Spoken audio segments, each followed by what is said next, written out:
పాక్తో జరిగిన 5వ యుద్ధంలోనూ గెలిచిన భారత్ మరో ఘనత సాధించింది. ప్రపంచంలో 4వ అతిపెద్ద ఆర్థిక వ్యవస్థగా భారత్ అవతరించింది.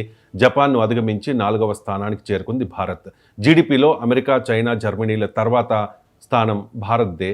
ప్రపంచ అస్థిరత సవాళ్ల నేపథ్యంలోనూ మన దేశ ఆర్థిక వ్యవస్థ స్థిరంగా వృద్ధిని నమోదు చేస్తోంది. పెట్టుబడులకు గమ్యస్థానంగా ప్రపంచ దృష్టిని భారత్ ఆకర్షిస్తూ ఉండడం వల్లే ప్రస్తుత ఘనత సాధ్యమైందని నీతి ఆయోగ్ సీఈఓ ప్రకటించారు. ఇదే స్పీడ్ కొనసాగితే మరో 2.5-3 ఏళ్లలో జర్మనీని కూడా అధిగమించి మన దేశం ప్రపంచంలోనే 3వ అతిపెద్ద ఆర్థిక వ్యవస్థగా అవతరించే అవకాశాలు స్పష్టంగా కనిపిస్తూ ఉన్నాయి. నిజంగా ఇది భారతీయులందరికీ శుభవార్త. మరి ఈ ఘనత భారత్కు ఎలా సాధ్యమైంది? 2-3 ఏళ్లలో జర్మనీని దాటి 3వ స్థానానికి, అలానే 2047 నాటికి చైనా, అమెరికాలను అధిగమించి మొదటి స్థానానికి చేరుకోవడంలో భారత్ ముందున్న సవాళ్ళేంటి అనే అంశంపై డీటెయిల్డ్గా ఎక్స్ప్లెయిన్ చేయడానికి అనలిస్ట్ ఎంజీ రావు గారు మనతో ఉన్నారు. ఎంజీ రావు గారు నమస్తే. వేగంగా అభివృద్ధి చెందుతోంది ఇండియన్ ఎకానమీ. ప్రపంచంలోనే నెంబర్ 1 ఆర్థిక వ్యవస్థగా అతి త్వరలో భారత్ చేరుకోబోతోంది. సామాన్యులకు కూడా అర్థమయ్యేలా సవివరంగా ఎక్స్ప్లెయిన్ చేయండి. ఎస్ అండి, నిన్న నీతి Aayog, national institution of the transforming India, ఇది మోడీ గారు 2014లో అధికారంలోకి వచ్చిన తర్వాత అంతకు ముందున్న ప్రణాళికా సంఘం స్థానంలో పెట్టింది. ఇది నిన్న ఈ నీతి ఆయోగ్ సమ్మిట్ జరిగింది. ప్రధానమంత్రి అధ్యక్షతన భారతదేశంలో ఉన్న ముఖ్యమంత్రులు అందరూ దీనికి అటెండ్ అయ్యారు. ఇక్కడ చాలా గర్వంగా భారతదేశం ప్రకటించుకుంది. అదేంటి? ప్రపంచంలో 4వ అతిపెద్ద ఆర్థిక వ్యవస్థ. ఏ సమయం? ఇండో పాకిస్తాన్ యుద్ధం జరుగుతుంది, ఆపరేషన్ సింధూర్ జరుగుతుంది. ఈ సమయంలోనే ప్రపంచంలోని ఒక ఘనమైన దేశం, one of the best countries in the world is Japan. మనకు తెలుసు, 2వ ప్రపంచ యుద్ధం తర్వాత ఒక మానవ చరిత్రలోనే ఒక అద్భుతమైన ప్రగతి అంటే ఏంటో చూపింది. ఫ్రమ్ యాషెస్ టు రైజ్ అని. అటువంటి దేశాన్ని మనం పక్కకి నెట్టి ప్రపంచంలో 4వ అతిపెద్ద ఆర్థిక వ్యవస్థగా అవతరించాం. ఇది ఒక అద్భుతం, ఒక అత్యద్భుతం అన్నమాట. కానీ ఇప్పుడు మనం ప్రపంచంలో 4వ అతిపెద్ద ఆర్థిక వ్యవస్థ 2025 నాటికి ఎంత అంటే, ఇప్పుడు ఇది అధికారికంగా భారతదేశం ప్రకటించుకున్నది కాదండి. ఇంటర్నేషనల్ మానిటరీ ఫండ్ అని ఒకటి ఉంటుంది, అంతర్జాతీయ ద్రవ్యనిధి సంస్థ. ఇది ప్రతి సంవత్సరం ఒక వరల్డ్ ఎకనామిక్ అవుట్లుక్ అనే ఒక రిపోర్ట్ ఇస్తుంది. ఆ రిపోర్ట్లో ఇది మనకి ఇచ్చింది. ఏమని ఇచ్చింది? జపాన్ ఆర్థిక వ్యవస్థ పరిమాణం $4.185 ట్రిలియన్, భారతదేశం 4.187, అంటే 3,56,063 కోట్లు, 63,000 కోట్లు. అది 3,56,050, అంటే 3 లక్షల కోట్లు ఎక్కువ అధిగమించాం అనమాట. ఇది జపాన్ని అధికారికంగా అధిగమించాం అని ప్రకటించడం జరిగింది. ఇది 2027 నాటికి, అంటే వచ్చే 2.5 నుండి 3 సంవత్సరాల్లో మనం 3వ అతిపెద్ద ఆర్థిక వ్యవస్థగా ఉన్నప్పుడు జర్మనీని కూడా అధిగమించబోతున్నాం. జర్మనీ ఊహించుకోండి, అది కేవలం 2.5 నుండి 3 సంవత్సరాల 2027 నాటికి అధిగమించి అప్పటికి $5 ట్రిలియన్ ఆర్థిక వ్యవస్థగా అవతరిస్తాం. ఇది ఒక ఎత్తు అయితే 2040-50 మధ్యలో, 2040-50 మధ్యలో, అంటే భారతదేశం 100వ స్వతంత్రం జరుపుకునే 2047 నాటికి అటు అమెరికాను కూడా మనం దాటేస్తాం. గుర్తుపెట్టుకోండి, అంటే వచ్చే 2 పుష్కరాల కాలంలో మనం అమెరికాను కూడా దాటబోతున్నామండి. ఎంత ఘనమో చూడండి, ఎంత అభివృద్ధి, మనం ఏ జనరేషన్లో ఉన్నామో చూడండి అసలు. తర్వాత చైనా ఇప్పుడు చాలా వేగంగా అభివృద్ధి చెందుతుంది భారతదేశం లాగా. 2084 by the turn off this century నాటికి మనం చైనాను కూడా అధిగమించి 2085-2100 సంవత్సరాల మధ్యలో చైనాని అధిగమించి భారతదేశం, నేను చాలా ఒక పదం చెప్తున్నా, మరలా తన పూర్వ వైభవం రిసర్జెంట్ ఇండియా మళ్ళీ కొట్టబోతుంది. ఈ సెంచరీ ఎండ్ అయ్యేటప్పటికి చైనాను కూడా అధిగమించి మొదటి ప్లేస్లో. నేను ఇక్కడ ఒక పదం అన్నానండి, మళ్ళా పూర్వ వైభవం తెచ్చుకుంటున్నామంటే ఒకప్పుడు పూర్వ వైభవం మనం ఎంజాయ్ చేసాం. భారతదేశం ప్రపంచంలో గొప్ప దేశం, అతి ధనిక దేశం అవడం అనేది దీనికి కొత్త కాదు. మానవ చరిత్రలో 95% సమయాన్ని చైనా కానీ ఇండియా కానీ ప్రపంచంలో ఆర్థిక వ్యవస్థలు ఉన్నాయి. మళ్ళీ పోగొట్టుకున్నాం మనం. ఒక 712లో బ్రిటిష్ అరబ్బులు అటాక్ చేసిన మన సింధు ప్రావిన్స్, అప్పుడు పాకిస్తాన్లో ఉన్న సింధు మన భారతదేశంలో, దాన్ని అటాక్ చేసిన తర్వాత 1757 వరకు మొఘలులు బయట వాళ్ళే పరిపాలించారు. ముస్లిం రాజులు వాళ్ళు వీళ్ళు, పర్షియన్స్, ఈ మొఘల్స్, ఆఫ్ఘాన్స్ వీళ్ళే పరిపాలించారు మనల్ని. తర్వాత బ్రిటిషోడు వచ్చి 257 1947 వరకు 1500 సంవత్సరాల పాటు మనల్ని పరిపాలించుకోలేదు. గుర్తుపెట్టుకోండి. ఈ సమయంలో భారతదేశం కడు బేదరికమైంది, ముఖ్యంగా బ్రిటిషోడి కాలంలో. ఆ పోగొట్టుకున్న దాన్ని 1947 నుండి ఇప్పుడు మళ్ళా తెచ్చుకుంటున్నాం. అసలు one of the biggest journey ఇక్కడ ఒకటేనండి, మనం ఆ పూర్వ వైభవం తెచ్చుకునేదాన్ని చూడబోతున్నాం. ఇది భారతదేశం ఈ 4వ అతిపెద్ద ఆర్థిక వ్యవస్థ అవతరించింది. సెంచరీ ఎండ నాటికి చైనాను కూడా అధిగమిస్తున్నాం. అంటే 2027 జర్మనీని, ఇప్పుడు 3వ అతిపెద్ద ఆర్థిక వ్యవస్థగా ఉంది అది. 2040 ఈ 50 మధ్యలో అమెరికాను కూడా అధిగమించేస్తాం. అదే ట్రంప్కి అసూయ ఇప్పుడు మనకి. తర్వాత 2040-50 అయిన తర్వాత ఈ చైనాని 2084 టర్న్ ఆఫ్ ది సెంచరీకి చైనాను కూడా వెనక్కి నెట్టి ప్రపంచంలో నెంబర్ 1 పొజిషన్కి మనం వెళ్ళబోతున్నాం. ఇది భారతదేశం గర్వించదగ్గ ఒక అద్భుతమైన పరిణామం అండి. ఇది నేనేం చెప్తున్నానంటే, భారతదేశం ఇలా ఉండాలని కలలు కన్నారు. కలలు ఎవరు? భారతదేశం స్వతంత్రం రావడానికి త్యాగం చేసిన లక్షలాది మంది. అందులో మనకి మహాత్మా గాంధీలు, సుభాష్ చంద్రబోసులు, సావర్కర్లు కొంతమంది పేర్లు తెలుసు. బట్ మనకు పేర్లు తెలియని వాళ్ళు అన్సంగ్ హీరోస్ అండ్ హీరోయిన్స్ అంటారు. వీళ్ళందరూ త్యాగం చేసి ఇలాంటి పొజిషన్ భారతదేశానికి రావాలని కోరుకున్నారు. వాళ్ళు లేరు, వాళ్ళ కళ్ళతో చూడడంలే, మన కళ్ళతోటి చూస్తున్నాం, మనం అనుభవిస్తున్నాం. వాళ్ళ కళ్ళు పైనుంచి చూస్తూ ఉంటారన్నమాట. ఇది చాలా ఘనమైనది. నిన్న సామాన్యమైన న్యూస్ కాదండి ఇది భారతదేశానికి. 1947లో ఇండియాకి స్వతంత్రం వచ్చింది. అప్పుడు చాలా కట్టిక పేద దేశం భారత్. కానీ ఈ తక్కువ కాలంలో అంటే 2025కి వచ్చే టైంకి 4th ప్లేస్కి చేరుకుంది జీడిపిలో. అది ఎలా సాధ్యమైంది? ఇండియా ఎకనామిక్ జర్నీ గురించి ఎక్స్ప్లెయిన్ చేయండి. ఎస్ అండి, ఇండియాస్ ఎకనామిక్ జర్నీ ఒక మాన్యుమెంటల్ హిస్టరీ మానవ చరిత్రలో.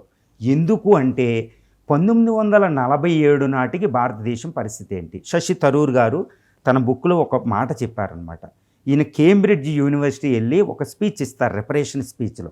ఆయన అందులో ఒక పదాన్ని వివరిస్తారన్నమాట. శశి థరూర్ చాలా ఒక ఫిలసాఫీ, ఒక తత్వవేత్తలా మాట్లాడే మాట ఏంటంటే, బ్రిటిష్ వాడు భారతదేశం వచ్చే నాటికి, అంటే 1607లో బ్రిటిష్ భారతదేశం వచ్చాడు, ఈస్ట్ ఇండియా కంపెనీ. ఆ టైంకి ప్రపంచ సంపదలో 30% సంపద భారతదేశం నెంబర్ 1 పొజిషన్. 1940 బ్రిటిష్ వాడు వచ్చేటప్పటికి. బ్రిటిష్ వాడు 1947లో భారతదేశం నుంచి వెళ్ళే నాటికి ఇప్పుడున్న ఇథియోపియా లాగా ప్రపంచ సంపదలో 1.5% జారిపోయాం. 30% ప్రపంచ సంపద నుంచి 1.5% సంపదకు వచ్చేసాం. ప్రపంచంలో అత్యధిక ధనిక దేశంగా ఉన్న దేశం బ్రిటిషుడు వెళ్ళే నాటికి ఇప్పుడు ప్రస్తుతం ఇథియోపియా, సొమాలియా పరిస్థితికి వచ్చేసాం. దీన్ని జవహర్లాల్ నెహ్రూ గారు మొట్టమొదటి ప్రధాని గారు మొట్టమొదటిగా స్వతంత్రం వచ్చినప్పుడు ప్రసంగించినప్పుడు మాటలో ఒక అద్భుతమైన పదాన్ని వివరిస్తారు. అదే the tryst with destiny. The tryst with destiny. దీన్ని అబ్దుల్ కలాం గారు ఆ రోజు రామేశ్వరంలో పేపర్ వేస్తున్నారంటే, హిందూ పేపర్, రామేశ్వరం టెంపుల్ దగ్గర పేపర్ బాయ్ సైకిల్లో. ఆ రోజు ఆయనకు ఒక డౌట్ వచ్చిందంట. ఆయన కూడా చెప్తారు ఈ మాట ప్రెసిడెంట్ ఆఫ్ ఇండియా అయిన తర్వాత. ఏమని? ఆ రోజు హిందూ పేపర్లో ఒక పక్కన గాంధీ అక్కడ ఉన్నారు, కలకట్టాలో నిరాహార దీక్ష చేస్తూ, నెహ్రూ గారు జెండా ఎగరేస్తున్నారు. ఆ రోజు డౌట్ వచ్చింది నాకు అంటారన్నమాట. ఆ స్పీచే ఈరోజు ద ట్రిస్ట్ విత్ డెస్టినీ అని ఒక పదాన్ని వివరించారు మహాత్మా నెహ్రూ గారు. ఎందుకంటే భారతదేశం 1947 నాటికి పరిస్థితి ఆయన చెప్తాడు ఆ స్పీచ్లో. At the stroke of the midnight hour when world sleeping we awaken to the freedom and independence అంటాడనమాట. ప్రపంచమంతా నిద్రపోయే సమయంలో మనం స్వేచ్ఛావాయువులు పీల్చుకుంటున్నాం. ఇది ప్రపంచ చరిత్రలో ఒక ఘనకార్యం. భారతదేశానికి స్వతంత్రం అంటే ప్రపంచానికి స్వతంత్రం వచ్చినట్టే. ఇప్పుడు ఈరోజు భరతమాతకి బట్టలు లేవు. మన భరతమాతకి రక్త మాంసాలు పీల్చుకుని వెళ్ళిపోయాడు బ్రిటిషోడు.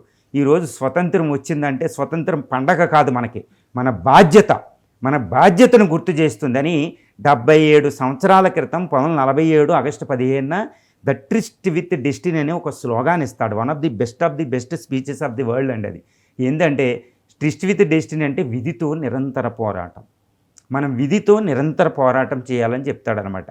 చెప్పిందే ఈరోజు 77 సంవత్సరాల తర్వాత ఈరోజు అదే స్థానంలో ఇంకొక ప్రధాని నరేంద్ర మోడీ గారు కూర్చుని 4వ స్థానానికి వెళ్ళాం. ఇప్పుడు భారతదేశానికి తిరుగులేదు, మనం సూపర్ పవర్ అవుతాం, ప్రపంచంలో ఏ శక్తినైనా ఓడిస్తాం, స్వదేశీ పరిజ్ఞానంతో ఒక దేశాన్ని పూర్తిగా ఓడించాం పాకిస్తాన్ని. ఇది నిన్న ఇంకోటి కూడా అన్నారు, ఏ న్యూ ఇండియా, ఆపరేషన్ సింధూర్తో ఒక న్యూ ఇండియాని ఇచ్చాం అన్నారు, గుర్తుండి. ఆ రోజు ట్రిస్ట్ విత్ డెస్టినీ, విధితో నిరంతర పోరాటం అంటే ఆ రోజు నుంచి నెహ్రూ టు మోడీ విధితో నిరంతర పోరాటం చేసి ఈరోజు ఈ స్థానానికి వచ్చాం. ఈరోజు ఎంత అంటే మీరు జర్నీ అడిగారు కాబట్టి చాలా బ్రీఫ్గా జర్నీ చెప్తాను. 1947 నాటికి భారతదేశం కడు పేదరిక దేశం, ఇథియోపియా, సొమాలియా ప్రస్తుతం చెప్పాలంటే. ఈ 47 నాటికి ఫుడ్ లేదు. అటు ఈస్ట్ పాకిస్తాన్ అని వెస్ట్ పాకిస్తాన్ విడిపోయింది. రిచెస్ట్ ప్రావిన్స్ పంజాబ్ అటు వెళ్ళిపోయింది, ఇటు వెస్ట్ బెంగాల్ వెళ్ళిపోయింది. సగం వెస్ట్ బెంగాల్, సగం పంజాబ్. 2 భుజాల తెగ్గొట్టేశారు. 10 లక్షల మంది మరణాలు, రక్తం. ఆ టైంలో రాసుకున్నాం భారత రాజ్యాంగాన్ని హస్తినాపురంలో. ఆ హస్తినాన్ని చెప్పా. అక్కడ నుంచి ఎకనామిక్ జర్నీ మొదలుపెట్టాం. నెహ్రూ గారు 1927లో రష్యా వెళ్ళి ప్లానింగ్ పీరియడ్ ఎలా ఉందో స్టడీ చేసేవారు. ఆయన వచ్చి వెంటనే భారత రాజ్యాంగం రచన మొదలుపెట్టి అటు ఇటు సర్దుకొని, దేశ విభజన సర్దుకొని 1951లో planning commission, national development council, జాతీయ అభివృద్ధి మండలి, క్యాబినెట్. ఈ ప్లానింగ్ కమిషన్ పని ఏంటంటే రచన. అప్పుడు 5 ఇయర్ ప్లాన్స్ మొదలుపెట్టారు. 1951లో మొదలైన మొట్టమొదటి 5 ఇయర్ ప్లాన్ 2014 12వ పంచవర్ష ప్రణాళిక వరకు ఎండ్ అయింది. ఫస్ట్ దీన్ని ఏమనాలంటే, ఫస్ట్ నెహ్రూ ఎరా 17 సంవత్సరాలు ఆయన ఒక అద్భుతమైన ఫౌండేషన్ వేశారు. పబ్లిక్ సెక్టార్ కంపెనీస్ మొత్తం ఈరోజున్న పబ్లిక్ సెక్టార్, ఈరోజు మన పారిశ్రామిక విప్లవం అంతటికి, మ్యానుఫ్యాక్చరింగ్ అంతటికి బేస్. ఈరోజు వైజాగ్ స్టీల్ ప్లాంట్ వెళ్తే నష్టాల్లో ఉంది, దాన్ని ప్రైవేటైజ్ చేయాలంటారు. కానీ ఒకప్పుడు గుండు సూద లేనప్పుడు అలాంటి ఐరన్ అండ్ స్టీల్ ఇండస్ట్రీసే మనకు అన్నీ ఇచ్చినాయి. అది ఫౌండేషన్ అండి. అందుకే దాన్ని కాపాడుకోవాలి, నష్టాల్లో ఉండాలనుకుంటాం ఆంధ్రలో. అలాగే ఒక 7-8 స్టీల్ ప్లాంట్లు పెట్టారు. బాక్రా నంగాల్, నాగార్జున సాగర్, హిరాకుడ్ అని పెద్ద పెద్ద డ్యాములు నిర్మించుకున్నాం. అటు ఫుడ్ లేనప్పుడు హరిత విప్లవానికి పునాది వేసుకున్నాం. 1980 నాటికి 1965, 66, 67లో ఆ ఒక్క సంవత్సరం ఖరీఫ్ సీజన్లో 25% ఫుడ్ గ్రెయిన్స్ పెరిగాం. అది భారతదేశానికి 2వ స్వతంత్రం అంటాం. అదండి, అది హరిత విప్లవాన్ని సాధించుకున్నాం బాక్రా నంగల్ ద్వారా. తర్వాత పెద్ద పెద్ద స్టీల్ ప్లాంట్లు కట్టి ఐరన్ అండ్ స్టీల్ పారిశ్రామిక విప్లవానికి స్థానం వేసాం. తర్వాత హోమీజే బాబాని తీసుకొచ్చి నెహ్రూ గారు అక్కడ బార్క్ నిర్మించి ఈరోజు అణు ఇంధన రంగంలో మనం ఆటం బాంబుల్లో 6వ అతిపెద్ద దేశం. ఇస్రో విక్రమ్ సారాభాయ్ వాళ్ళని తెచ్చుకుని స్పేస్ని డెవలప్ చేసుకుని 1963లో ఇస్రోని ఎస్టాబ్లిష్ చేసుకుని అవి చేసుకుంటే ఈరోజు స్పేస్లో 6వ అతిపెద్ద దేశం. ఇండస్ట్రియల్గా 8వ అతిపెద్ద దేశం. అగ్రికల్చర్లో 2వ స్థానంలో ఉన్నాం. జర్నీ చూడండి, మొదటి పంచవర్ష ప్రణాళిక నుంచి మొదటి పంచవర్ష ప్రణాళిక 1951-56 సక్సెస్ఫుల్, హయ్యెస్ట్ గ్రోత్, మిరాకిల్. ఒక నవ్వు వచ్చింది భారతీయుల మీద. మీకు ఒకటే అడుగుతున్నా, నాగార్జున సాగర్ ప్రాజెక్ట్ దగ్గరికి ఎవరన్నా వెళ్ళి దాన్ని ఎలా చూడగానే అరే ఆ టెక్నాలజీ లేని టైంలో ఎలా నిర్మించారు ఈ నాగార్జున సాగర్, హిరాకుడ్ అనుకుంటారు. అవునా కదండి? ఎవరైనా అయ్యి బాబు అంటారు. ఫస్ట్ ఆ నిర్మాణం అంత ఒక జైగాంటిక్ సైజుని చూసి. అప్పుడు టెక్నాలజీ లేదు. అలాంటి బాక్రా నంగలో, హిరాకుడ్లో అవన్నీ నిర్మించేసుకున్నాం. ఈరోజు పోలవరం కట్టడానికి ఇన్ని డబ్బులు, ఇంత టెక్నాలజీ ఉన్నా అలాగే కూర్చుని ఉంటాం. సంవత్సరాలు పడుతుంది. స్వతంత్రోద్యమం నుంచి మొదలుపెట్టాం పోకరం. కానీ స్వతంత్రం వచ్చిన 10 సంవత్సరాలు అంతంత పెద్ద డ్యాములు ఎలా కట్టామండి? ఎలా కట్టుంటాం? కసి.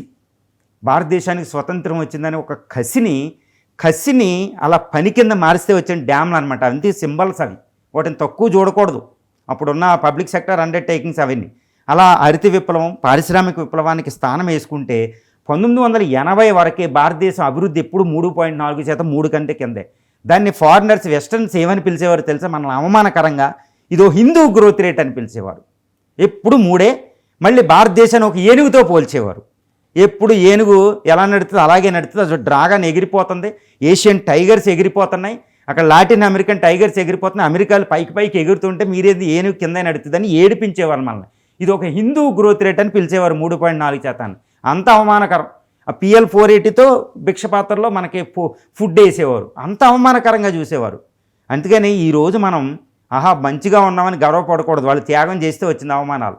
తర్వాత వెంటనే 80 తర్వాత ఈ 84లో రాజీవ్ గాంధీ ఒక పెద్ద ఊపిస్తారండి. ఆయన ఏంటంటే కొంచెం ఎకనామిక్ రిఫార్మ్స్ లైట్గా మొదలు పెడతారు. కంప్యూటర్లు అవి తీసుకొచ్చి ఒక న్యూ ఎరా ఎంటర్ అయింది. రాజీవ్ గాంధీ గారికి అందుకే స్థానం ఇస్తారు. తర్వాత 84 తర్వాత 90 నాటికి భారత ఆర్థిక వ్యవస్థ ఒక విపత్తుని ఎదుర్కొంది. ఆ విపత్తుని ఎదుర్కోవడానికి ఇది కంపల్సరీ చెప్పాలి. ఎందుకంటే మన్మోహన్ సింగ్ గారు 2014 వరకే 11 సంవత్సరాలు ప్రధానమంత్రిగా పనిచేసిన మన్మోహన్ సింగ్ గారు, ఆయన మనకి భారతీయులకు తెలియకుండా మన బంగారం ఒక 100 టన్నులు పట్టుకెళ్ళి తాకట్టు పెడతాడు లండన్ బ్యాంకు. తెచ్చుకుని ఇప్పుడు పాకిస్తాన్ తెచ్చుకున్నట్టు అప్పు తెచ్చుకున్నాం 1991లో. అంత అవమానకరమైన పరిస్థితి. భారతీయులకు తెలియదు బంగారం తాకట్టు పెట్టినట్టు. ఎందుకంటే దాన్ని ఎకనామిస్ట్ మీకు అర్థమయ్యే భాషలో చెప్తున్నా. ఒక అమ్మ మనకి పిల్లలకి కూడు లేదనుకోండి, అన్నం లేదు, కానీ అన్నం లేకపోతే అమ్మ భరించదు. అమ్మ 2 సార్లు తాళి తీస్తుందంట మొగుడు చనిపోయినప్పుడు పిల్లల అన్నం కోసం. ఆ రోజు అన్నం లేనప్పుడు మన బంగారాన్ని తాకట్టు పెట్టడం, ఒక అమ్మ తాళి తాకట్టు పెట్టిన పిల్లలకు తెలియకుండా పెట్టినట్టు భారత ప్రభుత్వం పెడుతుంది. ఒక అద్భుతం అది. అలాంటి స్థితిలో 1991 నుండి పివి గారు, మన్మోహన్ గారు ఒక మోడల్ ఇస్తే మన్మోహన్ మోడల్ అని ఆర్థిక సంస్కరణ మొదలుపెట్టాం. ఈరోజు అనుభవించేది ఆర్థిక సంస్కరణ. ఆ రోజు ఆర్థిక సంస్కరణ మన్మోహన్ సింగ్ గారు భారత పార్లమెంట్లో మొదలు పెడితే, భారత పార్లమెంట్లో ఆయన అప్పుడే కొత్తగా వచ్చిన ఒక ఎకనామిక్ మినిస్టర్, అప్పుడున్న అన్ని పార్టీలు, ఒక పార్టీ అని కాదండి, అన్ని పార్టీలు ఆ బడ్జెట్ పత్రాన్ని చింపి మన్మోహన్ సింగ్ గారికి ఊసి మన్మోహన్ సింగ్ గారి మీద ఉమ్ము కూడా ఊశారు. ఆయన ఏంటంటే పొలిటీషియన్ కాదు కదా, పివి గారి దగ్గరికి వెళ్ళి, బాబు నేను ఉండను, నేను ఎకనామిక్ మినిస్టర్గా పనిచేయను, నాకు రాజకీయాలు అంటే ఇష్టం లేదు, నేను వెళ్ళిపోతాను, అక్కడ జాబ్ చేసుకుంటాను ఆర్బీఐలో అంటాడు. అప్పుడు పివి గారు చెప్తారన్నమాట, ఇదే తెలంగాణ ఆంధ్ర నుంచి వెళ్ళిన పివి నరసింహరావు గారు చెప్తారు, మౌనంగా అంటారు కదా, మౌనం మున్న అంటారు ఆయన అన్నాడంట, వాళ్ళు ప్రధానమంత్రి మీద ఉమ్ము లేరు కాబట్టి నీ మీద వస్తున్నారు, అది నా మీద ఊసినందుకు ఫీల్ అవి వెళ్ళి అన్నారండి. ఆ రోజు మొదలుపెట్టిన ఆర్థిక సంస్కరణలు అండి. మొదలు పెడితే ఈరోజు 1990 నుంచి 2025 నాటికి ఐఎంఎఫ్ చెప్పింది, భారతదేశం 50 కోట్ల మందిని పేదరికం నుంచి బయటికి తీసుకొచ్చింది. ప్రపంచంలో ఈరోజు ఒకప్పుడు ఏనుగా నేర్పించేవారు కదా హిందూ గ్రోత్ రేటు, ఈరోజు అతిపెద్ద అత్యధికంగా వేగంగా మన ఏనుగే ఆకాశంలో ఎగురుతుంటే ఈ డ్రాగన్ ఏషియన్ టైగర్లు నేల మీద ఉన్నాయన్నమాట. ఇది ఒక అద్భుతమైన జర్నీ. ఈ జర్నీ మానవ చరిత్రలో ఇటు చైనా భారతదేశం అనేది ఒక అద్భుతమైన చరిత్ర గణిస్తుంది. మన భారతదేశం గాలిలో ఎగురుతుంది, మన ఏనుగు. భారత్ 4వ అతిపెద్ద ఆర్థిక వ్యవస్థగా మారడం అనేది భారతీయ జనతా పార్టీ ఘనత అని చెప్పి ఆ పార్టీ నాయకులు చెప్పుకుంటూ ఉన్నారు. నిన్న జరిగిన ఎన్డీఏ ముఖ్యమంత్రుల ఉప ముఖ్యమంత్రుల భేటీలో ప్రధాని మోదీ ఈ విషయాన్ని స్పష్టం చేశారు. ఇక్కడ చాలామందికి వచ్చే డౌట్, మోదీ 2014లో ప్రధానిగా అయ్యారు ఫస్ట్ టైం. సో అప్పుడు 13th ప్లేస్ ఇండియా జీడిపిలో. ఇప్పుడు 2025కి 4th ప్లేస్. మరి క్రెడిట్ ఎవరికి దక్కుతుంది? నెహ్రూకా, ఇందిరాకా, వాజ్పేయికా, లేకపోతే మోదీకా అంటే ఏం చెప్తారు? I don't want to get in to the controversies of this political parties అండి. ఈ కీర్తి ఎవరికని నేనైతే ఎక్కువగా నేను మాట్లాడను. బట్ నిన్న నేషనల్ మీడియాలో చూస్తే ఈ ఘనత మోడీ గారిది. ఈ ఘనత 2014లో వచ్చినప్పుడు 13వ స్థానంలో ఉన్నాం ప్రపంచంలో అని. యాక్చువల్ అది 13-14 స్థానం 2001ది, 2013 కాదు, 2013-14. యాక్చువల్గా చెప్పాలంటే ఈరోజు మే 26. ఈ మే 26 నాటికి ప్రధానమంత్రి మోడీ గారు ప్రమాణ స్వీకారం చేసి 11 సంవత్సరాలు పూర్తి చేసుకున్నారు. అంటే 2014 నుండి 2025 మధ్యలోనే 4వ అతిపెద్ద ఆర్థిక వ్యవస్థగా అవతరించిందా? అది నేను ఇక్కడ దేన్ని టచ్ చేయకుండా ఒక మాట చెప్తానండి. ఒక చిన్న కథ చెప్తే మీకే అర్థమైపోతుంది. ఈరోజు మనం ఉన్నాం, ఒక ఇల్లు ఉంది. ఒక ఇంటికి వెళ్ళగానే మనం ఏం చూస్తాం? పైన పెయింటింగ్ బాగుందా, గోడలు బాగున్నాయా, రూములు బాగున్నాయా?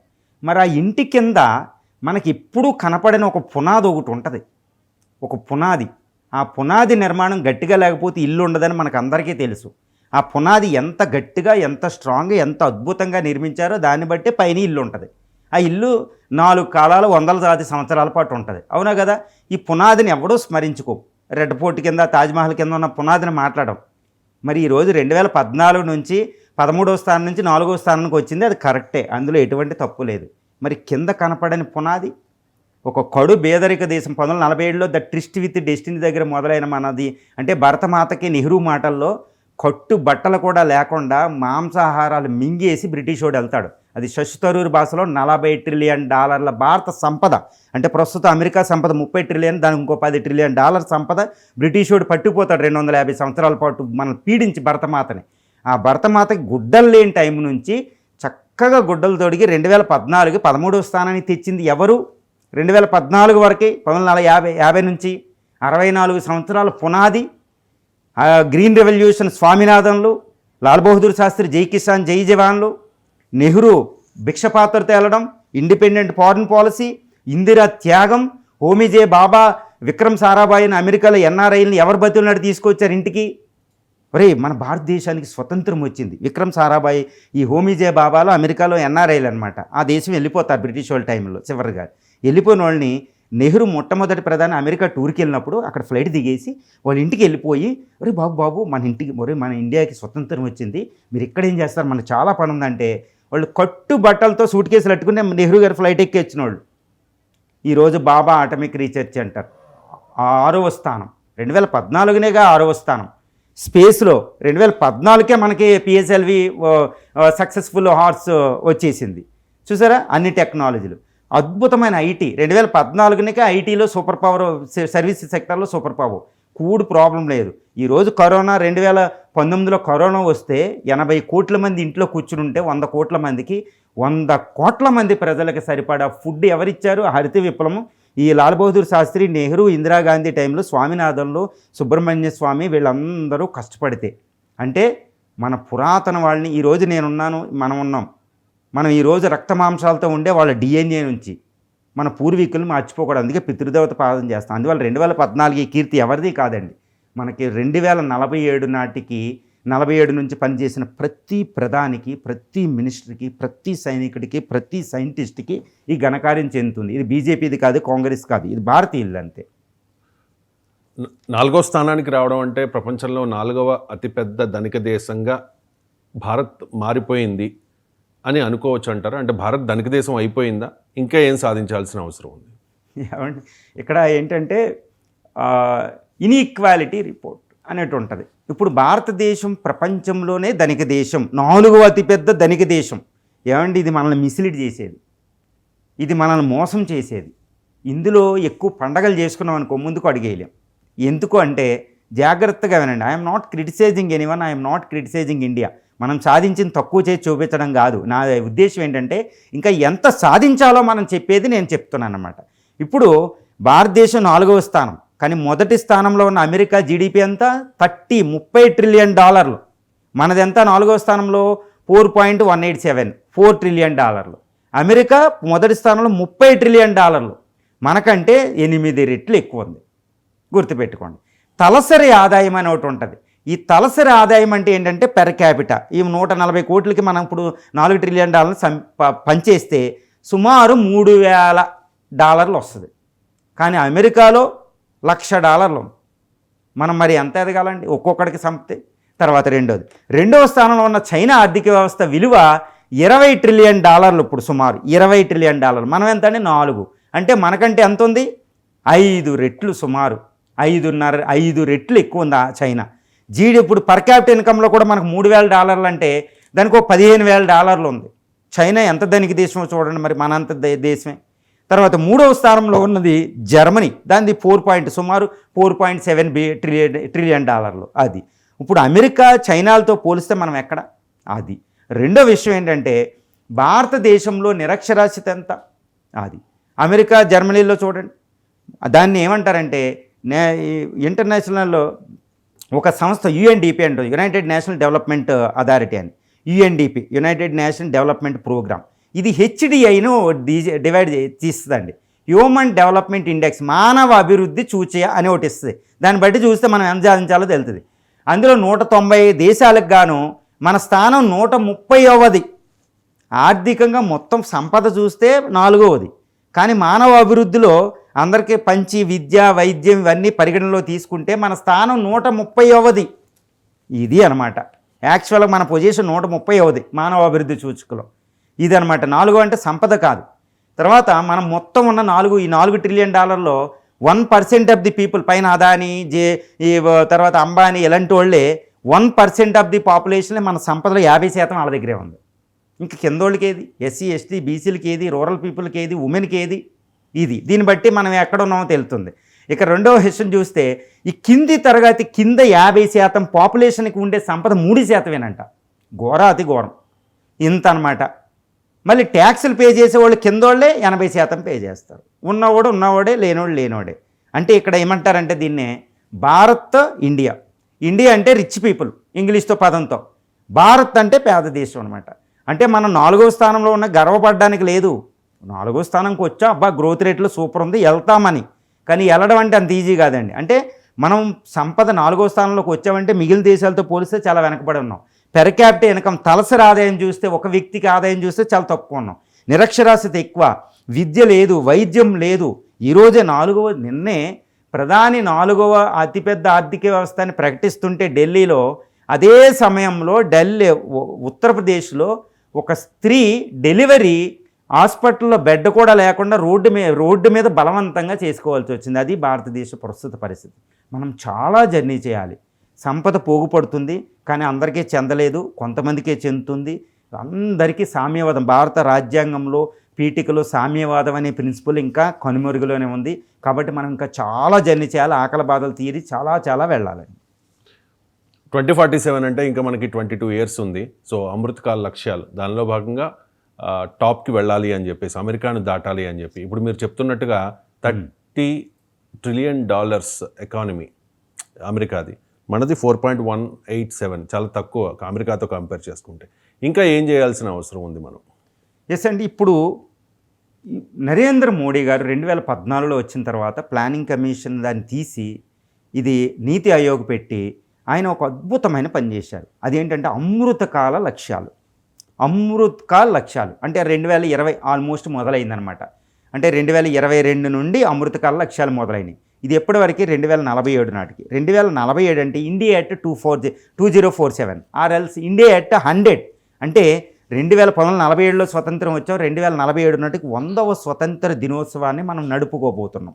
100వ స్వతంత్ర దినోత్సవం 2047 నాటికి భారతదేశం ప్రపంచంలో 2వ అతిపెద్ద ఆర్థిక వ్యవస్థ అవ్వాలి. దాన్ని అమృత్కాల్ లక్ష్యాలు అని పెట్టారు. దాన్ని వికసిత్ భారత్ అంటారు. అదే డెవలప్డ్ కంట్రీ అంటారు. ఏదైనా అనొచ్చండి, వికసిత్ భారత్ హిందీ పదం. Or else developed nation, transforming India as a developed nation. దాన్ని అమృత కాలం అని పిలుస్తారు. అద్భుతమైన పేరండి నరేంద్ర మోడీ గారి నుంచి. ఎందుకంటే ఇది భారత సంస్కృతికి సంబంధించిన ఒక అమృత కాలము, అమృతం లాంటిది. ఇది మిస్ అయ్యామా మళ్ళీ 1000 సంవత్సరాల దాకా రాదు ఈ అవకాశం. ఇది చూడండి, కేవలం రెండు పుష్కరాల 24 సంవత్సరాల కాలంలోనే భారతదేశం ప్రపంచంలోనే 2వ అతిపెద్ద ఆర్థిక వ్యవస్థ. ఎంత అండి? 2047 నాటికి మనం ఇక్కడ 2047 అని పిలుస్తున్నాం. 2040-50 మధ్యలో 2050 నాటికి భారతదేశం $30 ట్రిలియన్ అని పెట్టారు. కానీ అది 40 ట్రిలియన్ అమెరికాను కూడా అధిగమించే శక్తి ఆ రోజుకుంది. దీన్ని ఎవరు చెప్తున్నారంటే నేను చెప్పడం లేదు, అధికారికంగా మన ప్రధాని కూడా చెప్పడంలే.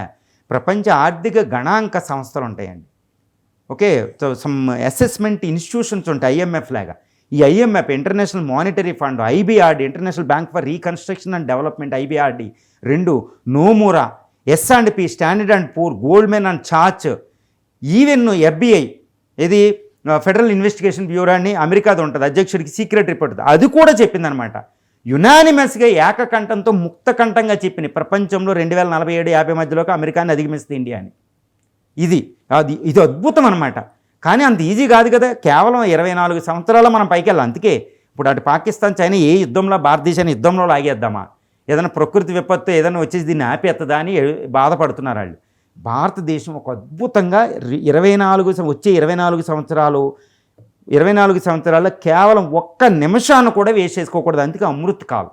మనం ప్రతి దశని ఎకానమీ మీద దృష్టి పెడితేనే మనం ఒకప్పుడు పోగొట్టుకున్న సంపద, వైభవాన్ని ఈరోజు మళ్ళీ సంతరించుకుని 2047 నాటికి 100వ స్వతంత్ర దినోత్సవం నాటికి మనం ప్రపంచంలోనే 2వ అతిపెద్ద ఆర్థిక వ్యవస్థ. సంపద ఏమని ఇందా చెప్పిన తలసరి ఆదాయం కూడా ఇప్పుడు ఉన్న దాని నుంచి 26,000, ఇప్పుడు పోర్చుగీసు, స్పెయిన్ ఉన్న స్థానానికి 26,000 నుంచి $30,000. అంటే ఇప్పుడు ఈరోజు మనకి $3,000 ఉన్నాయి ఒక్కొక్కడికి. కానీ మన పిల్లలకి 2047 నాటికి ఒక్కొక్కడికి 30,000, అంటే 10 రెట్లు సంపద పెరుగుతుంది ఒక్కొక్కడికి. చూడండి ఎంత అద్భుతం జరగబోతుందో. అంటే వచ్చేవాళ్ళు ఎంత అదృష్టవంతులో చూసుకోండి ఈ విషయం. రైట్. ఇక డెమోగ్రఫిక్ డివిడెండ్ అంటే ఏంటి, దాని గురించి ఎక్స్ప్లెయిన్ చేస్తారు? ఎస్ అండి, ఇప్పుడు ఇందాక నేను చెప్పిన అమృతకాల లక్ష్యాలు 2027 నాటికి జర్మనీని, 2050 నాటికి 47 నాటికి అమెరికాని, ఈ సెంచరీ చివరి నాటికి చైనాను కూడా కొట్టేస్తాం. ఈ కొట్టడానికి ఒక ఆధారం ఏదంటే ఒక్కటేనండి, మన జనాభా. ఒకప్పుడు అధిక జనాభా గల దేశం మొయిలైపోతుంది, బాబు జనాభా తగ్గించండి అనే రోజు నుంచి ఈరోజు చంద్రబాబు నాయుడు గారు, స్టాలిన్ గారు అందరూ ఇంకా పిల్లల కలండ్రా అంటున్నారు.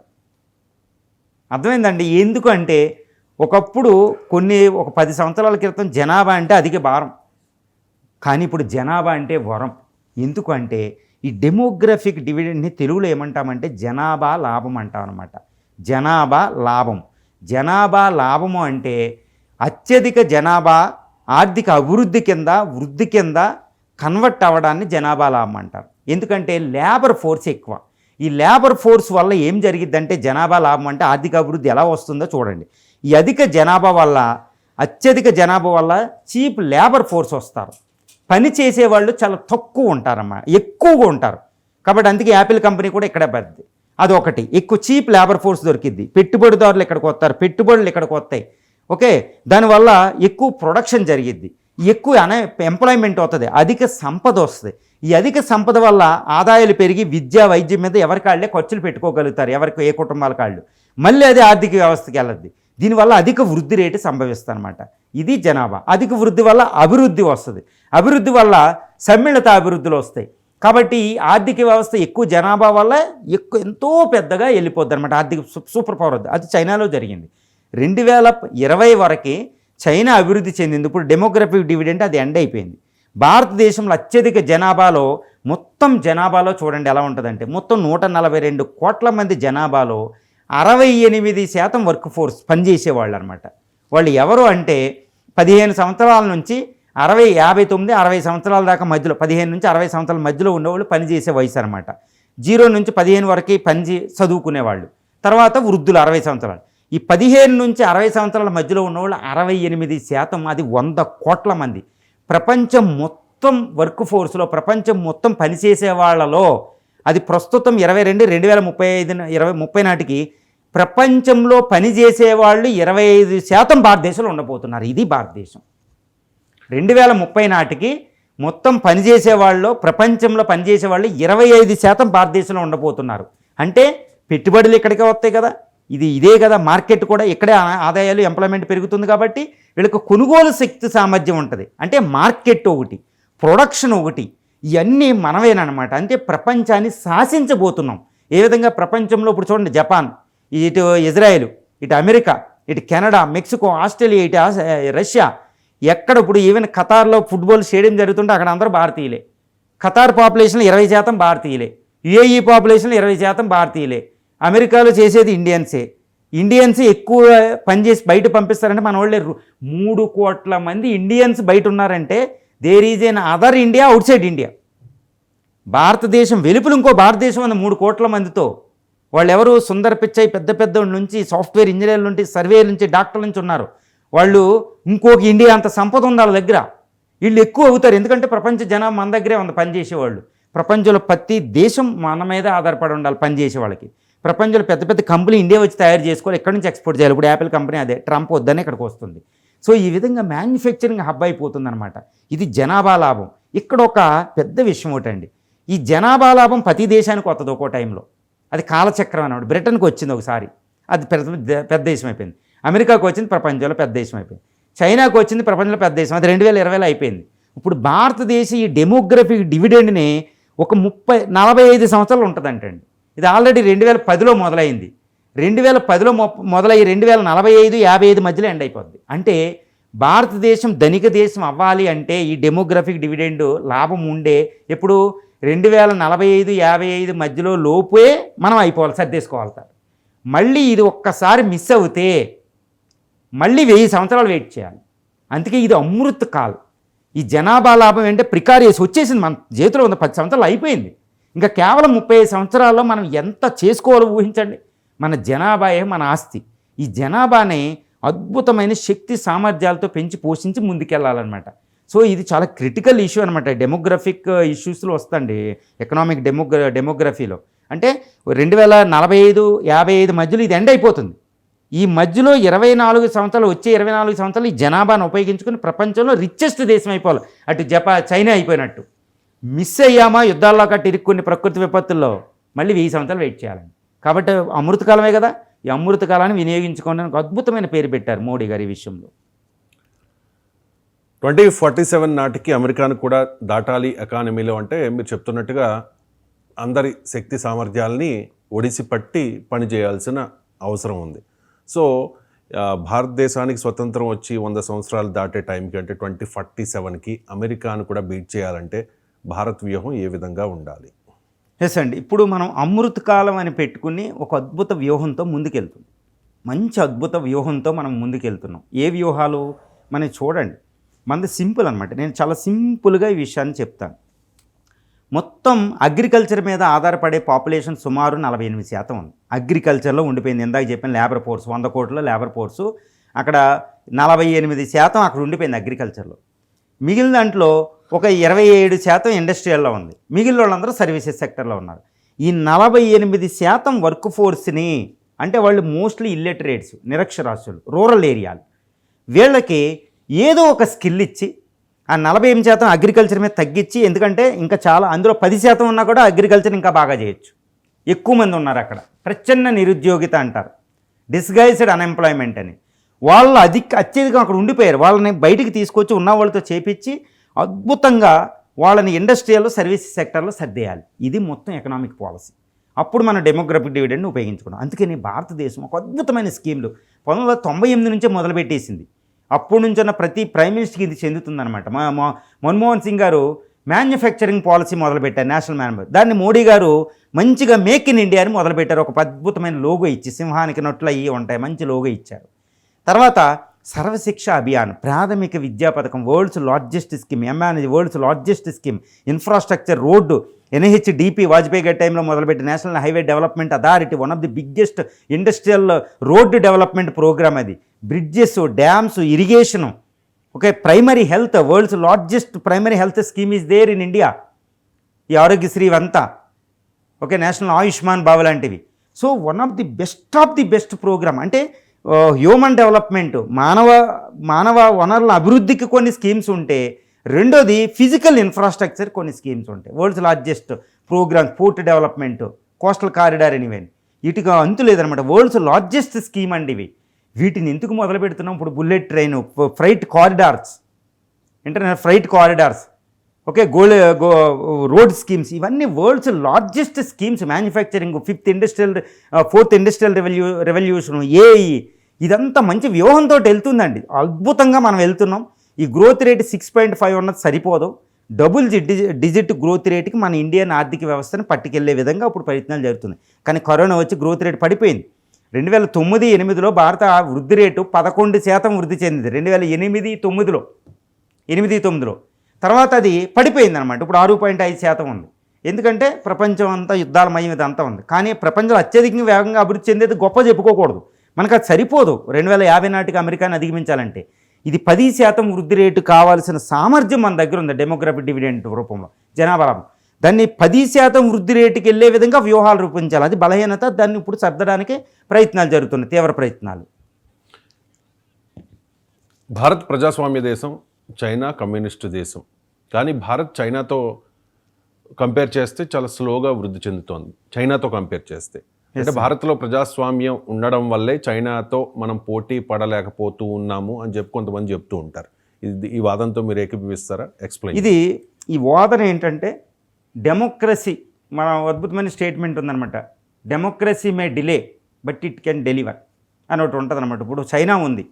చైనా ఏంటి, ఆర్థికంగా సంపద ఉంది దాని దగ్గర, కానీ ప్రజలకు హక్కులు లేవు, ఒక స్వతంత్రం లేదు, స్వేచ్ఛ లేని జీవితం వేస్ట్. అందుకే కదా ఇన్ని స్వతంత్ర పోరాటాలు ప్రపంచవ్యాప్తంగా. ప్రపంచం అంటేనే స్వతంత్ర పోరాటాలు. ఒకళ్ళ నుంచి ఒకళ్ళు, బాండెడ్ లేబర్ నుంచి, కుటుంబంలో స్వతంత్రం, ఎక్కడ చేసిన స్వతంత్రం స్వతంత్రం స్వతంత్రం అంటాం కదా. చైనాలో సంపద ఉంది, స్వతంత్రం లేదు రాజకీయంగా. భారతదేశం చూడండి, స్వతంత్రం ఉంటుంది. స్వతంత్రాన్ని కాపాడుకుంటూనే ఆర్థిక వ్యవస్థ వెళ్తుంది.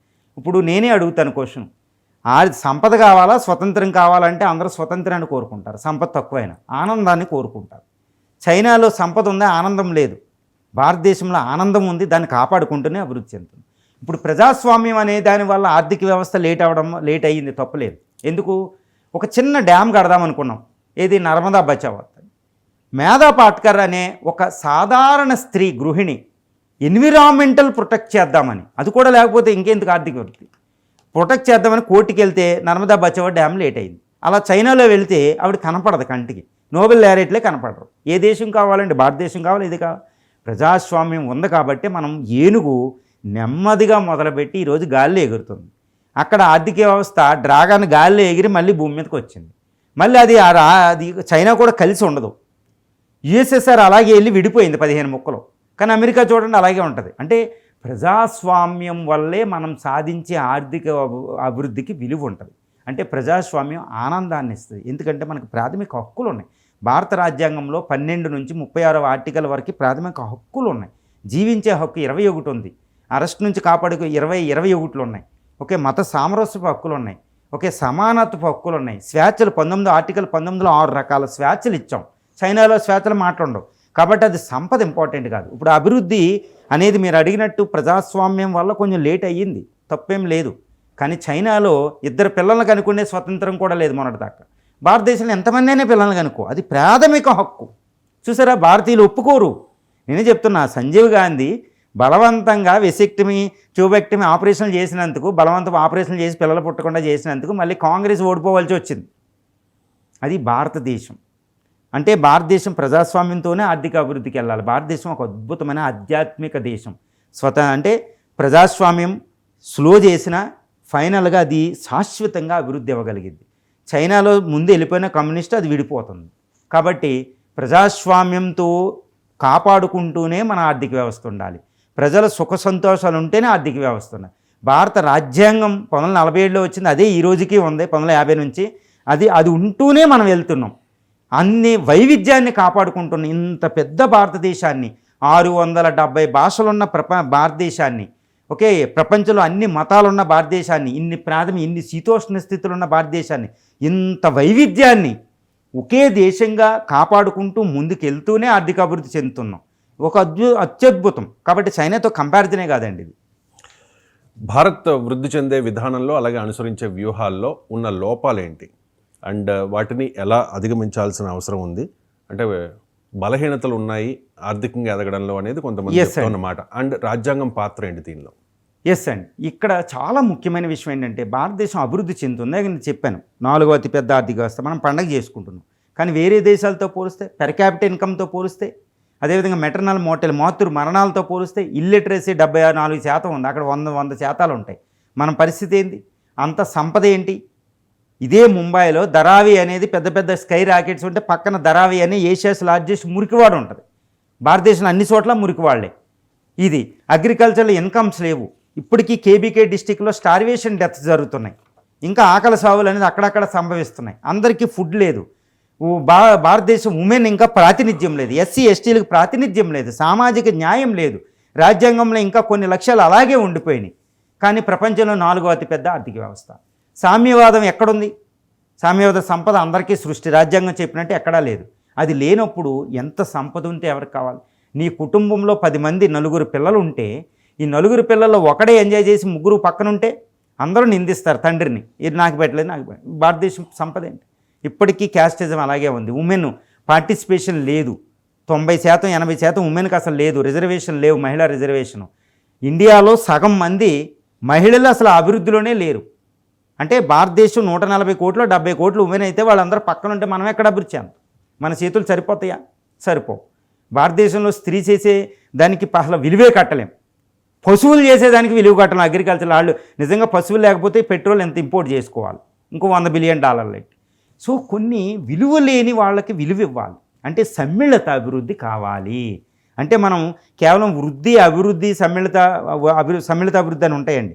వృద్ధే చూస్తున్నాం, అది వృద్ధి. కానీ అభివృద్ధి ఏది? అభివృద్ధి అంటే అభివృద్ధి లేదు. ఈరోజు సమ్మిళిత అభివృద్ధి లేదు, అందరికీ లేదు. చచార్ కమిటీ చెప్తుంది ఎస్సీ ఎస్టీ బీసీ మైనారిటీలు స్త్రీలు వెనకబడి ఉన్నారు. కొంతకే మన అభివృద్ధి ఫలాలని కొంతకి వెళ్ళిపోతున్నాయి. అందువల్ల సమ్మిళిత అభివృద్ధి లేని గ్రోత్ రేటు మనకు ఉంది. కాబట్టి సమ్మిళిత అభివృద్ధి రావాలి.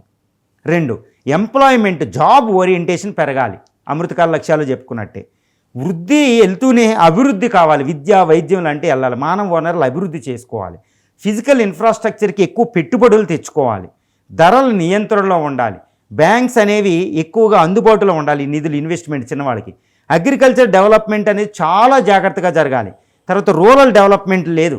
తర్వాత ప్రాంతీయ అసమానతలు తగ్గాలి. ప్రాంతీయ అసమానతలు, కులాల వారి అసమానతలు, స్త్రీ పురుష అసమానతలు, తర్వాత డిజిటల్ డివైడ్ అనేది అదొక అసమానతలు, విద్యలో అసమానతలు, ఇవన్నీ అసమానతలన్నీ లేకుండా చక్కగా సమాజంగా అంటే సమాజంగా అభివృద్ధి, అంటే ఎంత గ్రోత్ వచ్చినా అది అందరికీ చెందేటట్టు ఉండేటట్టు మనం చేసుకోవాలి. ఈ ఒక్క విషయం చేయాలంటే మనకు పెట్టుబడులు కావాలి, చాలా ఎక్కువ కావాలి, ఫిజికల్ ఇన్ఫ్రాస్ట్రక్చర్ కావాలి, అది ఒకటి డెవలప్ చేయాలి, మానవుల విద్య వైద్యం డెవలప్ చేసుకోవాలి, అదే టైంలో ప్రకృతిని కూడా రక్షించుకోవాలి. గ్లోబలైజేషన్ కావాలి, గ్లోబల్ క్లైమేట్ చేంజ్లో. సో దాన్ని ఏమంటారంటే సమ్మిళిత సస్టైనబుల్ డెవలప్మెంట్ అంటారు. ఇవన్నీ కూడి మనం అమృతకాల లక్ష్యాలు ముందుకు తీసుకెళ్ళి 2050 నాటికి ధనిక దేశం అవ్వాలి. లేదా ఈ అభివృద్ధి ఎంత, ఇప్పుడు చైనా చూడండి ఎంత అభివృద్ధి చెందిన విడిపోవడానికి సిద్ధంగా ఉంది. ఒకప్పుడు యుఎస్ఎస్ఆర్ సంపద వచ్చి విడిపోయింది. భారతదేశానికి సంపద వస్తే ఎవరు ఆపలేరు, ప్రకృతి కూడా ఇచ్చేస్తుంది. ఎందుకంటే కాలచక్రం భారతదేశం అయిపోయింది. 2050 అంటే గ్యారంటీకి ఇది 100% రిచెస్ట్ నేషన్. మరి అందరికీ చెందకపోతే ఇప్పుడు చైనా ఉన్న పరిస్థితి యుఎస్ఎస్ఆర్ పరిస్థితి అవుతుంది.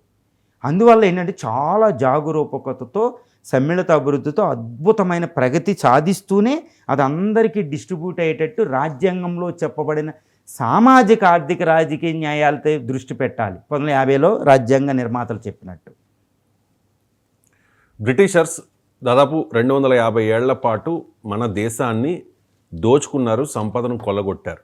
కానీ మనకు స్వతంత్రం వచ్చిన ఒక 78 ఇయర్స్లో మనం తిరిగి పూర్వవైభవాన్ని సాధించాం. భారత్కి ఆ శక్తి ఎక్కడి నుంచి వచ్చింది, ఎలా సాధ్యమైంది? ఎస్ అండి, ఇది చాలా బ్యూటిఫుల్ అనమాట. ఇప్పుడు ఈ తరంలో ఉన్న వాళ్ళని ఎవరైనా చిన్నపిల్లలు ఇప్పుడే చదివే వాళ్ళని ఎల్కేజీ లేకపోతే 10th క్లాస్ ఈ జనరేషన్ దగ్గరికి వెళ్ళి నీకు గాంధీ ఎవరంటే చెప్పే స్థితిలో లేరు. భారతదేశ చరిత్ర సింధు నాగరికత తెలుసా అంటే వాడికి ఏం తెలియదు. ఎందుకంటే హిస్టరీ ఫర్బిడెన్ సబ్జెక్ట్ అన్నమాట. ఒకానొక ప్రముఖమైన చీఫ్ మినిస్టర్ గారే అన్నారు హిస్టరీని బ్యాన్ చేసేద్దాం స్కూల్లో అని. కానీ తర్వాత బుద్ధి వచ్చి మళ్ళీ స్కూల్ పెట్టారు. హిస్టరీ ఉన్న కంట్రీ, హిస్టరీ లెస్ కంట్రీతో మన పోలిక కాదు. కానీ హిస్టరీ లెస్ కంట్రీ ఒకటి మన భారతదేశం వచ్చి 250 సంవత్సరాలు పరిపాలించి శశి థరూర్ గారు చెప్పినట్టు $40 ట్రిలియన్ సంపద పట్టిపోయింది. $40 ట్రిలియన్ 2047 నాటికి భారతదేశం కడు బీదరికి దేశం అయిపోయింది కదా. కానీ 2047 నుంచి ఇప్పుడు వరకు 2025 75 సంవత్సరాల్లో మళ్ళా అదే బ్రిటన్ మనం దాటేసాం. ఏ బ్రిటన్ అయితే మనల్ని పరిపాలించిందో రిషి సునక్ గారు ఆ దేశానికి ప్రధానమంత్రిని ఇచ్చాం మనం. ఏ దేశానికి ప్రౌడ్ అనుకుంటున్నారు ఇంగ్లీషు. ఈరోజు ఇంగ్లీష్ మాట్లాడేవాళ్ళు ఇండియాలో ఎక్కువ, ఇంగ్లీష్ బుక్లు పబ్లిష్ అయ్యేది ఇండియాలో ఎక్కువ. బ్రిటన్ అన్నిటిలో దాటేసాం. వాళ్ళ పౌరుషానికి, వాళ్ళకు అద్భుతమైన కల్చర్కి వాళ్ళకు సింబల్ ఏంటంటే ఇంగ్లీష్ లాంగ్వేజ్ దాటేసాం కదండి. బ్రిటన్ ఎకానమీని దాటేసాం 2-3 సంవత్సరాల క్రితం. బ్రిటిష్కే ప్రైమ్ మినిస్టర్ని ఇచ్చాం రిషి సునాక్లో, నారాయణమూర్తి గారు అల్లుడు గారు, గుర్తుందా? వాళ్ళ కంపెనీని మన టాటా కొనేశాడు, ల్యాండ్ రోవర్ కంపెనీ. అంటే బ్రిటిష్ యొక్క గర్వాన్ని అణిచేసాం అనమాట మనం. చూడండి, ఎవరైతే మనల్ని పరిపాలించారో వాళ్ళని మనం పరిపాలిస్తున్నాం ఒక రకంగా ఇండైరెక్ట్గా. వాళ్ళు ట్రేడ్ డీల్ కుదుర్చుకుంటున్నారు బతులు ఆడుకుని. బ్రిటన్ మన ముందు ఎందుకు పనిచేయదు ఇప్పుడు కదండి. ఇది ఎక్కడి నుంచి వచ్చింది ఈ సంపద? మీరు అడిగిన ఒక అద్భుతం. అసలు భరతమాతకి ఇప్పుడు నెహ్రూ గారు చెప్పినట్టు 1947 నాటికి బట్టలు కాదు ఏమీ లేదు, మాంసాహారాలు పట్టిపోయాడు బ్రిటిష్ వాడు. శశి థరూర్ మాటలు $40 ట్రిలియన్ పట్టిపోయాడు. మరి కేవలం 75, ఇక్కడ కేవలం 75 అంటే మీకు ఎక్కువేమో. మానవ చరిత్రలో భారతదేశ సంస్కృతి కాలం 10,000 నుంచి 20,000 సంవత్సరాలు ఉంటుంది. ఇంతటి కాలంలో 75 సంవత్సరాలు అంటే కన్ను మూసి తెరిసినంత సమయం. ఇంత తక్కువ సమయంలో భారతదేశం రిచెస్ట్ అయిపోతుంది, మళ్ళీ పూర్వవైభవం వచ్చేస్తుంది. అసలు ఎక్కడుందరో ఈ సంపద అనుకుంటాం. దీన్ని ఇంకో రకంగా చెప్పాలంటే ఇప్పుడు తొలకరి వర్షం వస్తుంది. తొలకరి వర్షం వచ్చేటప్పుడు మొట్టమొదటి వర్షం పడగానే కప్పలకు వస్తాయి. ఒక 4 రోజుల్లో గ్రీనరీ అయిపోద్ది. ఎక్కడి నుంచో చేపలు అయ్యి వచ్చేస్తూ ఉంటాయి. ఇప్పుడు ఈస్ట్ గోదావరిలో వెళ్తున్నట్టు. ఇవన్నీ ఎక్కడున్నాయండి? వర్షం వచ్చేటప్పటికి వచ్చేస్తాయి. ఈ గడ్డి వెంటనే మొలిచిపోద్ది 2-3 రోజుల్లో. అప్పటి వరకు ఈ విత్తనాలు ఏవైనా ఇసుకలో ఉన్నాయనుకుంటాం. అలాగే భారతదేశం యొక్క ఒక నిగూఢమైన శక్తి, అద్భుతమైన శక్తి ఎప్పటికీ అంతం కాదంటండి. భరతమాతలో అంతటి అద్భుతమైన శక్తి ఉందన్నమాట. దాన్ని వివేకానంద 1893 సెప్టెంబర్ 17వ తారీఖున చికాగోలో 1893 అంటే భారతదేశ పరిస్థితి చూడండి.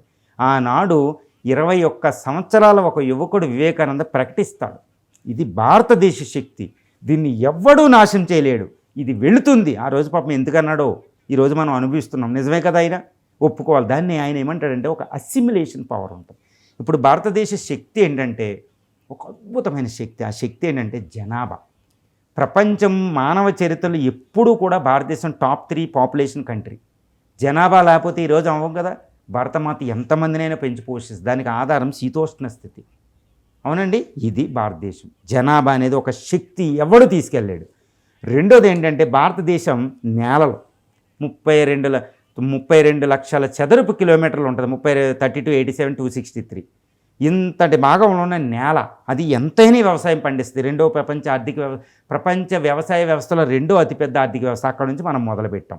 చూడండి, ఈస్ట్ వెస్ట్ గోదావరిలో వచ్చే సంపదతో హైదరాబాద్ పెరిగినట్టు, పంజాబ్ హర్యానా సంపద వ్యవసాయ సంపదతో ఢిల్లీ పెరిగినట్టు.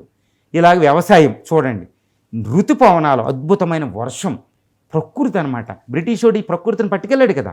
మళ్ళీ మినరల్ రీసోర్సెస్, కోస్టల్ ఏరియా, శీతోష్ణ నీతి 360 రోజుల్లో 65 రోజుల్లో 360 రోజులు సూర్యరశ్మి ఉంటుంది. ఇప్పుడు అక్కడికి వెళ్ళారనుకోండి, రష్యా, ఆర్కిటిక్, అమెరికాలు సగం రోజులే ఉంటుంది సూర్యరశ్మి. ఇలా ఈ ప్రకృతి భరతమాత. ఈ భరతమాత ఎంతమంది ఉన్నా పాలివ్వగలదు. అందుకే ఈ నిగూఢ శక్తిని ఎవడో పట్టుకెళ్ళాడు. ఈ నిగూఢ శక్తి ఉంది కాబట్టి దాన్ని ఉపయోగించుకుని మళ్ళీ పూర్వ వైభవం సంతరించుకుంటున్నాం. ఇదే భరతమాత వివేకానంద 1893లో చికాగోలో చెప్పిన మాట.